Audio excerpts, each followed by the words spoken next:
నమస్కారం. చట్టసభలో వనిత కార్యక్రమానికి స్వాగతం. అతి చిన్న వయసులో విజయనగరం జిల్లా కురుపాం ఎమ్మెల్యే అయిన పాముల పుష్పశ్రీవాణి గారు మనతో ఉన్నారు. ఆమెతో మాట్లాడి ఆమె మనోగతాన్ని తెలుసుకుందాం.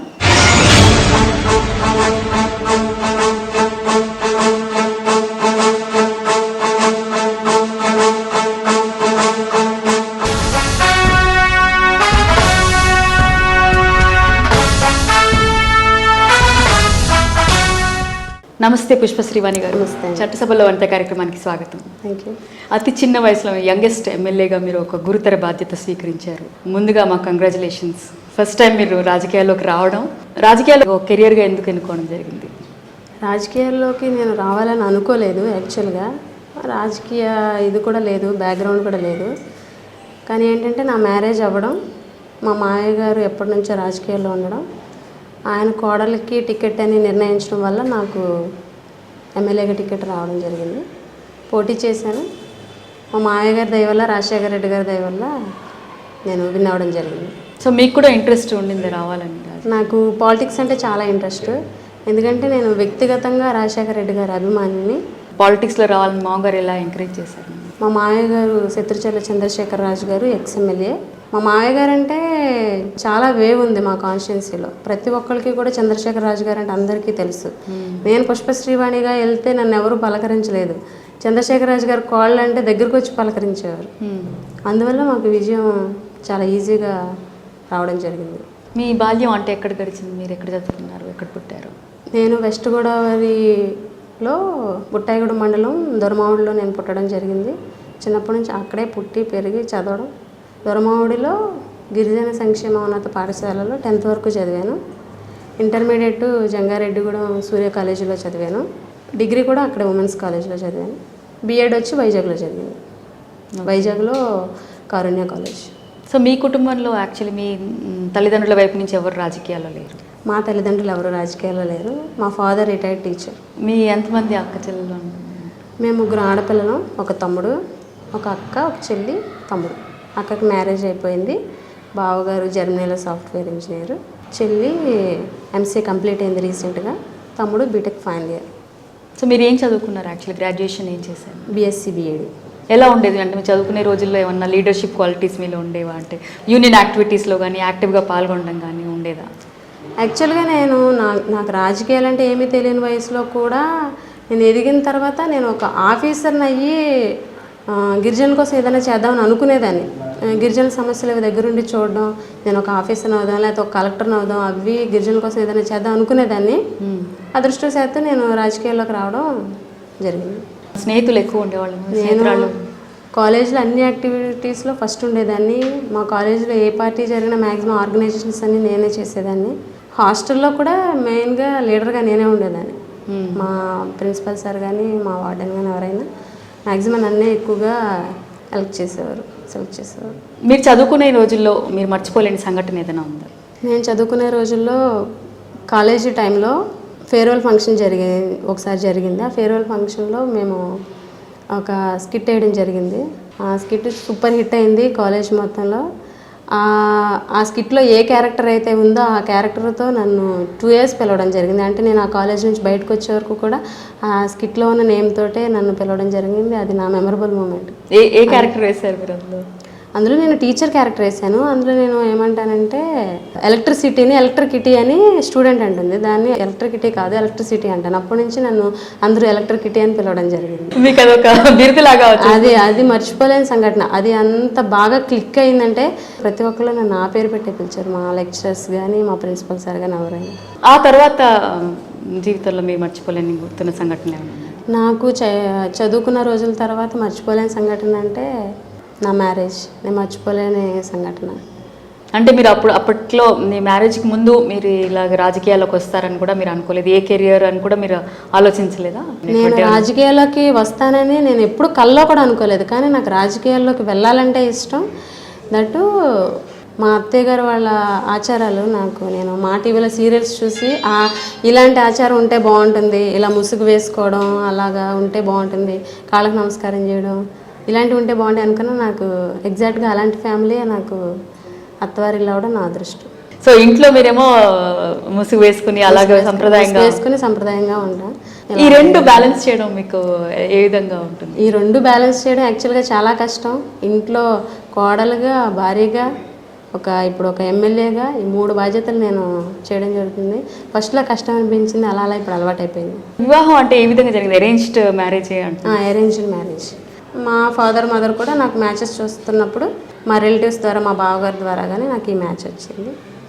డిసెంబర్లో నన్ను చూశారు, మార్చ్లో మ్యారేజ్. రాజకీయాలకు రావాలి అనుకున్నప్పుడు మీకు టికెట్ వచ్చినప్పుడు ఎటువంటి ప్రిపరేషన్, మెంటల్గా ప్రజల ముందు వెళ్ళి మాట్లాడాలి, ఓట్లు అడగాలి, ఏ విధంగా మీకు అంటే కొంచెం బెరుగ్గా ఉండేదా? అంటే మ్యారేజ్కి ముందే నాకు మొత్తం అంతా మా మామయ్య గారు చెప్పడం జరిగింది, ఇలా ఉంటుందమ్మా, తర్వాత ఇలా నీకు ఎమ్మెల్యే నువ్వు అవుతావు, ఇలా జరుగుతుంది అన్నీ చెప్పడం జరిగింది.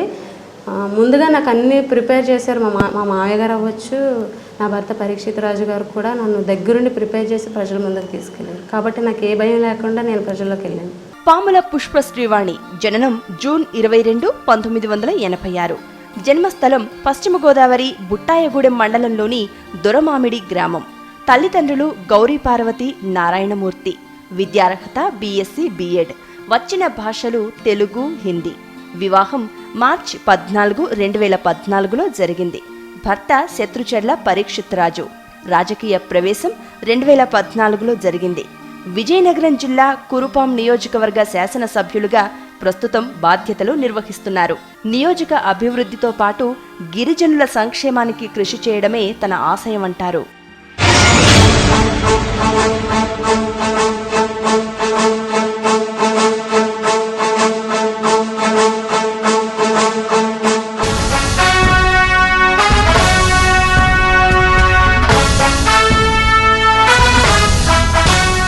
మొదటిసారి ప్రజల ముందు వెళ్ళి మాట్లాడడం, ఒక స్పీచ్ ఇవ్వడం గుర్తుందా? ఇలా ఏ విధంగా ఉండింది అనుభవం? నా ఫస్ట్ స్పీచ్ GM వల్స్లో జరిగింది. అప్పటికి ఫస్ట్ అంతమంది ప్రజల ముందు మాట్లాడడం అదే ఫస్ట్ టైము. చాలా భయపడ్డాను, కొంచెం భయపడ్డాం, దాంతో స్టార్ట్, ఎండింగ్ కూడా అదే. ఇంకా నెక్స్ట్ నుంచి నేను పికప్ అయ్యి ఫుల్గా ప్రజల్లోకి వెళ్ళడం జరిగింది. ఒకసారి అంటే మాట్లాడేసాక ఇంకా భయం పోయిందనమాట. అంటే మా మామయ్య గారును మా హస్బెండ్ నాకు ఎంకరేజ్ చేసి సపోర్ట్గా ఉండటం వల్ల నాకు భయం లేకుండా ప్రజల్లోకి వెళ్ళాను. ఏం మాట్లాడారంటే ప్రజల ముందు ఏం చెప్పారు? మేము ప్రజల్లోకి, ఎన్నికల్లోకి వెళ్ళడం మాకు ఒక ఆయుధం ఉంది. రాజశేఖర రెడ్డి గారు ప్రవేశపెట్టిన పథకాలు, ఆయన ఏ రకంగా అయితే మన రాష్ట్రాన్ని పరిపాలించారో ఆ విషయం అందరికీ తెలుసు. మా కాన్స్టిట్యున్సీలో మ్యాక్సిమం పీపుల్ కూడా రాజశేఖర రెడ్డి గారి పథకాల వల్ల లబ్ధి పొందిన వాళ్ళే. మేము ఆ పథకాలు చెప్పుకుంటూ మేమేం చేస్తాం, కాన్స్టిట్యున్సీ అభివృద్ధి చేస్తాం, మా మీద, మా మామయ్య గారి మీద ఉన్న నమ్మకంతో మేము ముందుకు వెళ్ళడం జరిగింది. మీరు చాలా యంగ్ ఏజ్, అంటే చాలామంది అంటే చాలా టైం దీనికి స్పెండ్ చేయాల్సి వస్తుంది. రాజకీయాల్లోకి వస్తే ప్రజలతోటి ప్రజలు రావడం కానీ వాళ్ళ సమస్యలు చెప్పడం కానీ జరుగుతుంది. సో మీకు అది ఇబ్బందిగా అనిపించట్లేదా? నాకేమీ ఇబ్బంది లేదు, ఎందుకంటే నాకు ఆ వాతావరణం మ్యారేజ్ అయిన వెంటనే నేను ఎమ్మెల్యే అవ్వకముందే నాకు అలవాటు అయిపోయింది. అందరూ రావడం, అంటే అందరూ డిసైడ్ అయిపోయారు ఈవిడ ఎమ్మెల్యే అని డిసైడ్ అవ్వడం. నాకు ఎమ్మెల్యేకి ముందే ఆ పరిస్థితులను ఎదురవడం, ఎమ్మెల్యే అయిన తర్వాత నాకు అవేమీ కొత్తగా లేదు. అంటే మెంటల్గా ప్రిపేర్ అయిపోయారు? మెంటల్గా ఫుల్గా ప్రిపేర్ అయిపోయాను. నన్ను అలా ప్రిపేర్ చేశారు మా మామయ్య గారు. అంటే ఏం చెప్పేవారు మీకు, ఎలాగ ఉండాలి, ఎలా మెసులుకోవాలి రాజకీయాల్లో? చంద్రశేఖర్ రాజు గారు అంటే కురుపాం నియోజకవర్గంలో ప్రతి ఒక్కరు కూడా మనం ఏదైనా సహాయం కోసం ఆయన దగ్గరికి వెళ్తే చేయననే ప్రసక్తి ఉండదు అన్నది ప్రజలందరికీ తెలుసు. మా మామయ్యగారు నాకు కూడా అదే నేర్పారు. ఎవరు వచ్చినా సరే స్పందించడం, వెంటనే నేను వాళ్ళ ముందే ఆ పని చేయడం, అది కొంత మా ప్లస్ పాయింట్ అయింది. అంటే ఇప్పుడు నియోజకవర్గంలో వ్యక్తిగత సమస్యలు, వాళ్ళ ఇంట్లో ఏం జరిగినా, ఏదైనా గొడవలైనా వాటికి కూడా ఎమ్మెల్యే గారి దగ్గర రావడం అలవాటు ఉంటుంది. ప్రస్తుతానికి వ్యక్తిగత సమస్యలన్నీ కూడా మా మామయ్య గారు చూస్తున్నారు. ఎలక్షన్ బిఫోర్ కూడా మా మామయ్య గారు వ్యక్తిగత సమస్యలు అవ్వచ్చు, ఏ సమస్యలైనా సరే ఎమ్మెల్యే దగ్గరకు కూడా వెళ్ళేవారు కాదు. లాస్ట్ టైం మా మామయ్య గారి దగ్గరికి వచ్చారు, ఆయనే దాన్ని సరిదిద్దడం జరిగేది. ఇప్పుడు వ్యక్తిగతం కాకుండా ఇంకేమన్నా సమస్యలు ఉంటే అవన్నీ కూడా నాతో వచ్చి చెప్పుకోవడం జరుగుతుంది. మా మామయ్య గారి కళ, మా ఫ్యామిలీకి ఎమ్మెల్యే రావాలి అన్నది మా మామయ్య గారి కళ. ఆయన కళ నెరవేర్చడం కోసం నేను కానీ, నా భర్త పరీక్షిత్ రాజు గారు కానీ అన్నీ సాక్రిఫైస్ చేసి ఎలక్షన్స్లోకి వెళ్ళడం జరిగింది. నీ భర్త ఏ విధంగా సాక్రిఫైస్? మామగారు అడ్వైస్ ఇస్తారు, భర్త ఏ విధంగా మీకు తోడ్పడతారు? మా హస్బెండ్ పరీక్షిత్ రాజు గారు మంచి స్పీచర్, చాలా బాగా మాట్లాడతారు. నియోజకవర్గంలో హాఫ్ నేను మా మామయ్య గారు కవర్ చేస్తే హాఫ్ మొత్తం ఆయన ఒక్కరే కవర్ చేశారు. ఆయన వల్ల చాలా ఓట్లు వచ్చాయి. ఆయన అంత మంచి స్పీచరు. ఏం మాట్లాడాలి, ఎలా మాట్లాడాలి అని నాకు సపోర్ట్ ఇచ్చి, ఫుల్ సపోర్ట్ ఇచ్చి నన్ను ముందుకు పంపించారు ఎలక్షన్లోకి. నేను అందుకే అంత ధైర్యంగా నేను ఎలక్షన్లోకి వెళ్ళడం జరిగింది. శాసనసభలో అడుగుపెట్టినప్పుడు ఎలా ఉండింది మీ ఫీలింగ్? చాలా హ్యాపీ అనిపించింది. ఎందుకంటే అంతకుముందు టీవీలో చూసి మనం అలా అవుతామా అనుకునే పరిస్థితుల్లో నేను ఒక ఎమ్మెల్యేనయ్యి అసెంబ్లీలో అడుగు పెట్టడం నాకు చాలా హ్యాపీ అనిపించింది. అంటే ఇంతమంది ముందు చాలామంది సీనియర్స్ ఉంటారు, వాళ్ళ ముందు మనం మాట్లాడగలమా? అది నాకు ఫస్ట్ యాక్చువల్గా చెప్పాలంటే చాలా భయం వేసింది. కానీ అక్కడికి వెళ్ళిన తర్వాత నాకు తెలిసింది ఏంటంటే సీనియర్ లీడర్స్ చాలామంది, రోజా గారు అవ్వచ్చు, శ్రీకాంత్ రెడ్డి గారు అవ్వచ్చు, ఇంకా పెద్ద పెద్ద లీడర్స్ చాలామంది కూడా వాళ్ళు మేము కొత్త వాళ్ళమని, వీళ్ళకి అసలు రాజకీయం లేదని లేకుండా మమ్మల్ని వచ్చి పలకరించి ఎంకరేజ్ చేయడం, ఇలా మాట్లాడాలి, అలా మాట్లాడాలి, ఇలా ఉండాలని. జగన్మోహన్ రెడ్డి గారు అయితే ఇంకా చాలా మహిళలకైతే చాలా ప్రిఫరెన్స్ ఇస్తారు మా జగన్మోహన్ రెడ్డి గారు. అన్నీ ఎలా ఉండాలి ఏంటి అన్నీ చెప్తూ ఉంటారు. దానివల్ల మాకు అసెంబ్లీలో ఏం భయం ఏంటి. ఎమ్మెల్యేగా మీ ప్రజల కోసం మీరు ఏం చేయాలనుకుంటున్నారు? ఎటువంటి సమస్యలను వెలికి తీయాలనుకుంటున్నారు? మా కురుపాం నియోజకవర్గంలో చాలా సమస్యలు ఉన్నాయి. ఎప్పటి నుంచి 20 ఏళ్ల నాటి కాలం నుంచి కూడా ఎంతోమంది ఎమ్మెల్యేలు, మినిస్టర్స్ కూడా అయ్యారు. ఎవరు చేయలేని సమస్యలు చాలా ఉన్నాయి. పూర్ణపాడు లాబీస్ అని, నెక్స్ట్ గుమ్మిడిగడ్డ అని, ఒట్టిగడ్డ, ఇలాంటి చాలా ప్రాబ్లమ్స్ ఉన్నాయి. అవన్నీ కూడా నేను మొన్న రీసెంట్గా అసెంబ్లీలో మాట్లాడడం జరిగింది పూర్ణపాడు గురించి. దానికి మా ప్రజలైతే చాలా హ్యాపీ ఫీల్ అయ్యారు. ఇప్పటి వరకు మా కాన్స్టిట్యున్సీలో ఏ ఒక్క ఎమ్మెల్యే కూడా అసెంబ్లీలో మాట్లాడలేదట. ఈవిడ ఎమ్మెల్యే అయిన 4 monthsకే మన సమస్యల గురించి మాట్లాడిందని చెప్పేసి చాలామంది నన్ను అప్రిషియేట్ చేయడం జరిగింది. కాన్స్టిట్యున్సీలో ప్రజలు కూడా ప్రతిరోజు మా మేడం ఎక్కడ కనిపిస్తారు, మా ఎమ్మెల్యే మేడం ఎక్కడ కనిపిస్తారని చూస్తారు. నేను ఎప్పుడైనా గబుకొని పైకి చూసిన ఏంటి మేడం మీరు పైకి చూస్తున్నారని అడుగుతారు. అలా ఉంది పరిస్థితి. ప్రతిరోజు వాచ్ చేస్తారు, మా మేడం మా గురించి ఏదో చేస్తారన్న ఇది వాళ్ళకు ఉంది. అది నేను ఖచ్చితంగా నెరవేరుస్తాను. సో మీ మీద ఎక్కువ హోప్స్ ఉన్నాయి ప్రజలకి? చాలా చాలా హోప్స్ ఉన్నాయి. మెయిన్ నా మీద కన్నా మా మామయ్య గారు చంద్రశేఖర్ రాజు గారు అంటే చాలా హోప్స్ ఉన్నాయి. చంద్రశేఖర్ రాజు గారు మళ్ళీ మనకు వస్తే, అప్పుడు ఆయన ఎమ్మెల్యేగా ఉన్నప్పుడు మనకి ఎలాంటి మంచి ఫలితాలు వస్తాయో అవి మళ్ళీ వస్తాయన్న ఉద్దేశంతో ఆయన కోడలుగా నాకు ఓటేయడం జరిగింది. అదే ఎక్స్పెక్టేషన్స్తో ఉన్నారు. కోడలు కూడా మామగారికి తగ్గ కోడలు అని చెప్పేసి అందరూ చెప్పుకోవడం జరుగుతుంది. ఆ యొక్క ఎంకరేజ్మెంట్ తోటే నేను ముందుకు పోతాను. గెలిచారు కానీ అధికార పార్టీలో లేరు. ప్రతిపక్షంలో ఉన్నందుకు ఎటువంటి ఇబ్బందులు ఉంటాయని మీరు అనుకుంటున్నారు? ప్రతిపక్షంలో ఉండగా చాలా ఇబ్బందులు ఉన్నాయండి. మాకు ప్రతి ఎలిమెంట్లో కూడా అధికార పక్ష వాళ్ళు అడ్డుపడుతున్నారు. కానీ ధైర్యంగా నేను ముందుకు పోయి వాటిని అన్నింటినీ సాధిస్తున్నాను. మీరు ఎలక్షన్స్ ముందు మీరు ఎటువంటి హామీలు ఇచ్చారు, అవన్నీ నిలబెట్టుకోగలరని అనుకుంటున్నారు మీరు? నేను మా నియోజకవర్గ ప్రజలకి నేను ఒకటే మాట ఇచ్చాను. మన నియోజకవర్గానికి ఇప్పటివరకు ఎవరు ఏం చేయలేదని మీరు చెప్తున్నారు కాబట్టి అవన్నీ నేను నెరవేర్చడానికి నేను ఖచ్చితంగా అసెంబ్లీలో మాట్లాడి మీ అందరి కోసం పోరాడతానని చెప్పాను. అందులో మొదటిది నేను గెలిచాను. అసెంబ్లీలో మాట్లాడడం అనేది నా వ్యక్తిగతంగా అయితే నాకు అది బిగ్ అచీవ్మెంట్. అంతేకాకుండా ఎన్నికైన తర్వాత మళ్ళీ నేను మీ దగ్గరికి వస్తాను, వచ్చి మీ సమస్యలు నేను తెలుసుకుంటానని చెప్పడం జరిగింది. అలాగే నేను స్టార్ట్ చేశాను. గెలిచిన తర్వాత వెళ్ళి సమస్యలు తెలుసుకోవడం. మ్యాక్సిమం నేను 70% చాలా సమస్యలు క్లియర్ చేయడం జరిగింది. ఇంకా నా మీద హోప్స్ పెరుగుతున్నాయి. మేడం బాగా చేస్తారని హోప్స్ పెరుగుతున్నాయి. నాకు కూడా బర్డెన్ పెరుగుతుంది పాలకపక్షం నుంచి. ఇప్పుడు మినిస్టర్ అంటే టీడీపీ కాదు, ప్రభుత్వానికి మినిస్టర్లు కాబట్టి ఖచ్చితంగా మా సమస్యలు ఏమైనా ఉంటే మేము ఖచ్చితంగా మంత్రుల దగ్గరికి వెళ్ళాల్సి వస్తుంది. మేము చేస్తాము అంటున్నారు, వెయిట్ చేయాలి. చేస్తారో చేయరని చూడాలి. పాముల పుష్పశ్రీవాణి అభిమాన నేత వైఎస్ రాజశేఖర్ రెడ్డి. నచ్చే రంగు లేత గులాబీ, నచ్చిన ఆహారం చికెన్ బిర్యానీ. వైజాగ్లో పర్యటించడం తనకెంతో హాయినిస్తుంది అంటారు. భక్తి అధికం, ఆరాధ్య దైవం వినాయకుడు. నచ్చిన సినిమా ప్రేమ కథా చిత్రం. అభిమాన నటి సమంత, నటుడు పవన్ కళ్యాణ్. అభిమాన గాయని గీతామాధురి, గాయకుడు కార్తీక్. నచ్చిన పాట అందాల రాక్షసి సినిమాలోని ఏమిటో. దివంగత నేత వైఎస్ రాజశేఖర్ రెడ్డి, వైఎస్ఆర్సీపీ అధ్యక్షుడు వైఎస్ జగన్మోహన్ రెడ్డే తన స్ఫూర్తి ప్రదాతలు అంటారు.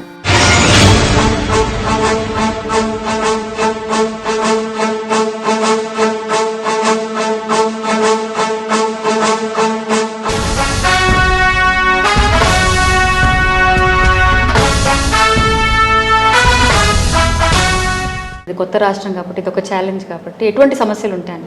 రైతుల సమస్యలు ఉన్నాయి. మా గిరిజనుల యొక్క సబ్ ప్లాన్ గురించి SC/ST సబ్ ప్లాన్స్ ఉన్నాయి. అదేవిధంగా మెయిన్ హౌస్ లోన్స్ అవి చాలామంది కూడా ఈరోజు గృహాల కోసం వెయిట్ చేస్తున్న తరుణంలో గవర్నమెంట్ కూడా చాలా తక్కువ నిధులు రిలీజ్ చేయడం జరిగింది. ఆ నిధులు బాకీలకే సరిపోతాయి. మరి కొత్త ఇల్లు కట్టడానికి ఏం చేస్తారన్నది ప్రభుత్వం వాళ్ళు చూడాలి. మేము కూడా దానికోసం వ్యతిరేకంగా పోరాడుతున్నాం, ఇంకా ఎక్కువ రిలీజ్ చేయాలని. రైతుల సంక్షేమం కోసం వైఎస్ఆర్సీపీ ఎప్పుడు ముందుంటుంది. మహిళలు రాజకీయాల్లోకి వస్తే ఎటువంటి మార్పు ఉంటుందని మీరు అనుకుంటున్నారు? యాక్చువల్గా మహిళల రాజకీయాల్లోకి ఎలా ఉంటుందో, ఎలా రిసీవ్ చేసుకుంటారో అన్న భయం ఉండేది నాకు ఫస్ట్. యాక్చువల్గా అలాంటిది ఏం లేదు. మహిళలందరూ కూడా రాజకీయాల్లోకి రావచ్చు. ఈరోజు మేము చాలా సక్సెస్ఫుల్గా ఎమ్మెల్యేలుగా ముందుకు పోతున్నాము. మహిళలందరూ కూడా రాజకీయాల్లోకి రావచ్చు. నేను మీడియా ముఖంగా మీ అందరికీ చెప్తున్నాను. ఇప్పుడు స్థానిక సంస్థల్లో చాలామంది మహిళలు వచ్చారు, కానీ చట్టసభల్లో ఇంకా ఆశించిన మేరకు రిజర్వేషన్స్ రావట్లేదు, ఆ బిల్లు రావట్లేదు. చట్టసభల్లో కూడా ఎక్కువ మంది మహిళలు రావాలని మీరు అనుకుంటున్నారు? ఖచ్చితంగా మహిళలు ఇప్పుడు ఈ చట్టసభలు, అసెంబ్లీలో అవ్వచ్చు, పార్లమెంట్లో అవ్వచ్చు, మహిళలు ఉంటే మహిళల సమస్యల గురించి ఎక్కువగా పోరాడే అవకాశం ఉంటుంది. కాబట్టి మహిళలు రావాలని నేను ఎప్పుడూ కోరుకుంటాను. గిరిజనుల మహిళలకు ఎటువంటి సమస్యలు ఉంటాయి సాధారణంగా మిగతా వాళ్ళతో పోలిస్తే? గిరిజన మహిళలు అమాయకులు, అలాంటి వాళ్ళని ఎక్కువ మోసం చేసే పరిస్థితి ఉంది. గిరిజన నేతలు అవ్వచ్చు, ఎవరైనా సరే ఈజీగా మోసం చేసే పరిస్థితి ఉంది. ఆ గిరిజన మహిళలు మోసపోవడం వల్ల తర్వాత వాళ్ళ పిల్లల భవిష్యత్తు ఆగమ్యగోచరంగా ఉంటుంది. రేపొద్దున క్యాస్ట్ సర్టిఫికేట్ అవ్వచ్చు, ఏదైనా వీళ్ళు చేసిన తప్పుకి వాళ్ళు బలైపోయే పరిస్థితి. వాళ్ళు కూడా ఏంటంటే ఇప్పుడు మా గిరిజనుల్లో కూడా అవేర్నెస్ వచ్చింది. అందరూ కూడా తెలివిగా ఉన్నారు, ఎక్కడ చూసినా చదువుకుంటున్నారు, విద్య కానీ వైద్యం అన్నింటిలో కూడా అన్ని రంగాల్లో కూడా గిరిజనులు ఉంటున్నారు. ఎక్కడో కొన్ని చోట్ల గిరిజనులకు అవేర్నెస్ లేక వెనకబడి ఉండడం జరుగుతుంది. అలాంటి వాళ్ళ కోసం మేము అందరం ఉన్నాం కదా. గిరిజన మహిళలు మేము నలుగురు ఉన్నాము, నలుగురు మహిళా ఎమ్మెల్యేలు ఉన్నాము. మేమే స్ఫూర్తిదాయకమే వాళ్ళందరికీ అవేర్నెస్ తీసుకురావడానికి మేము అందరం ట్రై చేస్తాం. అన్ని రంగాల్లో మహిళలు ముందుకు వస్తున్నారు, కానీ నానాటికి మహిళలపై అత్యాచారాలు పెరుగుతున్నాయి. మహిళలకు రక్షణ కల్పించే విషయంలో మీ స్టాండ్ ఏ విధంగా ఉంటుంది పార్టీది? నిజంగా ఇది చాలా దురదృష్టకరం. ఈ కాలంలో మహిళలు అన్ని రంగాల్లో ముందుకు పోతున్నా కూడా మహిళలపై అత్యాచారాలు జరగడం జరుగుతుంది. లాస్ట్ ఇయర్ చూస్తే మనకి ఢిల్లీలో నిర్భయ కేసు, అది మర్చిపోకుండానే మన హైదరాబాద్లో మనం చూడడం జరిగింది. ఇలాంటివన్నీ చూస్తుంటే మహిళలకు ఒక్కోసారి నాకు భయం అనిపిస్తూ ఉంటుంది, ఏంటి మహిళలకి ఇంత.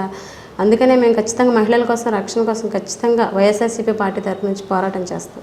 మీరు మీ మామగారి అండదండ ఉంది, రాజకీయ కుటుంబంలో వచ్చారు కాబట్టి, కానీ సాధారణ మహిళలకు నిజంగా రాజకీయాల్లో రావాలంటే ఎటువంటి కృషి చేయాల్సి వస్తుంది? ఖచ్చితంగా అవకాశాలు ఉన్నాయి. ప్రతి ఒక్క మహిళ కూడా రాజకీయాల్లోకి రావచ్చు. ఇప్పుడు మనం డైలీ ఆఫీస్కి వెళ్ళి ఎలా జాబ్ చేస్తామో అదే విధంగా మనం పార్టీ కోసం కష్టపడతాము, ఆ పార్టీ తరపు నుంచి ప్రజల కోసం కష్టపడతాము. మహిళలందరూ కూడా రాజకీయాల్లో రావచ్చు, ఇందులో భయపడాల్సింది ఏమీ లేదు. ఈరోజు నేను కూడా ఫస్ట్ టైం ఎమ్మెల్యేని అయినా కూడా ప్రజల సమస్యల కోసం పోరాడుతున్నాను అని అంటే రాజకీయం అనేది ఎంత ఈజీగా కూడా మహిళలు కూడా అర్థం చేసుకోవాలి. అంటే మహిళలకు మీరు ఇచ్చే సందేశం ఏంటంటే, మీరు చెప్పినట్టు సమస్యలు చాలామంది మహిళలకు ఉంటాయి. తల్లిగా, భార్యగా, కూతురుగా, తర్వాత బయట ఒక ప్రొఫెషనల్గా అనేక రోల్స్ ఉంటాయి మహిళలకి. ఇవన్నీ బ్యాలెన్స్ చేసుకుంటూ ఏ విధంగా రావాలి? మహిళలకు మీరు ఇచ్చే సందేశం? మనం ఇంట్లో ఎన్నో మనకు సాంప్రదాయాలు ఉంటాయి, అత్తవారి సైడ్ అవ్వచ్చు, అమ్మవారి సైడ్ అవ్వచ్చు. ఆ సాంప్రదాయాలన్నింటినీ కూడా మనం అవి కంటిన్యూ చేస్తూ మన బాధ్యతగా మనం దేనికోసం ఇప్పుడు ఈరోజు ఈ ప్రొఫెషన్లోకి వచ్చామన్నది గుర్తుపెట్టుకొని ప్రజలకు మనం ఎలాగా చేయాలన్నది మనసులో పెట్టుకొని ముందుకు సాగిపోతే ప్రతి ఒక్కరు కూడా రాజకీయాల్లోకి ముందుకెళ్ళచ్చు. పుష్పశ్రీవాణి గారు, మిమ్మల్ని ఒకటి అడుగుతాను. అంటే మహిళలు చాలా సున్నితమైన మనస్తత్వం ఉంటుంది. రాజకీయాల్లోకి వచ్చినప్పుడు ఒక మాట అనాలి, ఒక మాట పడాలి, విమర్శలను స్వీకరించాలి. ఆ సెన్సిటివ్ నేచర్ నుంచి అది ఏ విధంగా మీరు తట్టుకోగలుగుతారు? దానికి ప్రిపేర్డ్గా ఉండాలి మహిళలు. నేను రాజకీయాల్లోకి అడుగుపెట్టిన తర్వాత, ఎమ్మెల్యే అయిన తర్వాత కూడా నాకు అలాంటి ఇన్సిడెంట్లు ఫస్ట్లోని జరిగినాయి. ఎమ్మెల్యే అవ్వకముందు నిన్నగాక మొన్న మ్యారేజ్ అయ్యి వచ్చింది, ఈవిడేమి విన్ అవుతుంది, లేకపోతే ఈవిడేం చేస్తుంది అనేసి అపోజిషన్ వాళ్ళు అనటం జరిగింది. అవన్నీ నా దగ్గరికి రావడం నేను చాలా బాధపడడం జరిగింది. ఎందుకంటే అలాంటి మాటలు అనేవి చాలా కొత్త. బిఫోర్ మ్యారేజ్ కానీ చదువుకునేటప్పుడు ఎప్పుడైనా ఎవరితోటి ఒక మాట అనిపించుకున్నది లేదు. అలాంటి మాటలన్నీ ఫస్ట్ ఎందుకు రాజకీయాల్లోకి వచ్చినా అని అనిపించింది. కానీ నాకు మా ఫ్యామిలీ అంతా సపోర్ట్గా ఉండి ముందుకు నడిపిస్తున్నాను. పుష్పశ్రీవాణి గారు, మీకు స్ఫూర్తినిచ్చిన విషయాలు కానీ వ్యక్తులు కానీ గురించి చెప్తారా? నాకు స్ఫూర్తినిచ్చిన విషయాలు అని అంటే, ఈరోజు మా తమ్ముడు ఇంజనీరింగ్ చదువుతున్నాడు అని అంటే అది రాజశేఖర రెడ్డి గారు ప్రవేశపెట్టిన ఫీజు రింబర్స్మెంట్ వల్ల ఈరోజు మా తమ్ముడు ఇంజనీరింగ్ చదవడం జరుగుతుంది. అదేవిధంగా రాజశేఖర రెడ్డి గారు ప్రవేశపెట్టిన ఎంప్లాయీస్ కోసం మెడికల్ రియంబర్స్మెంట్ వల్ల మా మదర్కి హ్యాండ్ ఇరిగిపోయి 1 lakh వరకు ఖర్చు అయితే అది మెడికల్ రియంబర్స్మెంట్ ద్వారానే జరిగింది. అందుకని నాకు రాజశేఖర రెడ్డి గారు అంటే చాలా గౌరవం. అందుకని చెప్పేసి ఆయనకు లాగా ప్రజలకు ఏదో చేయాలన్న తపనతోటి నేను ఈరోజు రాజకీయాల్లోకి ముందుకు వెళ్తున్నాను.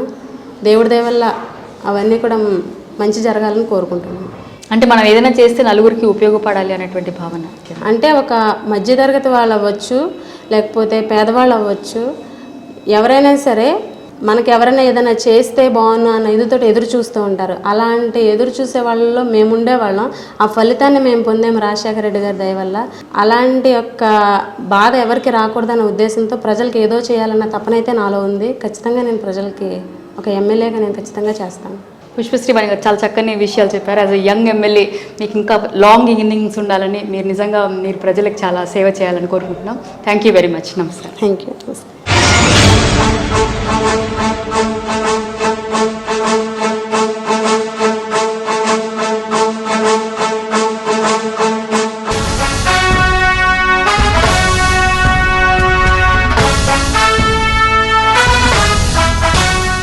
పుష్పశ్రీ వాణి గారు చెప్పిన చక్కని విషయాలు విన్నారు కదండి. చట్టసభలో వనిత కార్యక్రమంలో మరో వనితతో మళ్ళీ కలుసుకుందాం. అంతవరకు సెలవు. నమస్కారం.